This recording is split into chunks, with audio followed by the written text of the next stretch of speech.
আমি রান্না করার জন্য তরকারি কাটতেছি।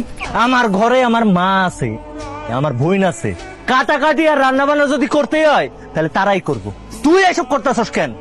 আমি এবারের বউ, আগে আমি ছিলাম না, আপা রান্না করছে, আমার রান্না করছে, কিন্তু এখন তো আমি চলে আসছি, তাই না? এখন থেকে আমি বাড়ির সব কাজ করবো, রান্না বান্নাও করবো। বাড়ির সব কাজ তুই করবি ঠিক আছে, কিন্তু রান্না বান্না তুই করতে পারবি না, কারণ তোর হাতের রান্না আমি খাবো না। হ হ, তুই ঠিকই কইছস রে ভাই। এই বিধবা অপয়ার হাতের খাবার খাইলে, রান্না খাইলে আমাকে পেট খারাপ হইব, অসুখ হইব, ব্যারাম হইব। এই বিধবা, তুই এখান থেকে বাইরো যা। আমার মা রান্না করে, আমার মার হাতের খাবারই খাবো।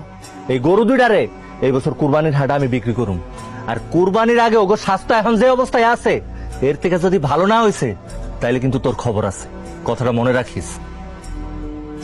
আপনি আমার এই ক্ষেতের মধ্যে নিয়ে আসছেন কেন? ক্ষেতের মধ্যে নিয়ে আসছি কেন এটা বুঝতেছস?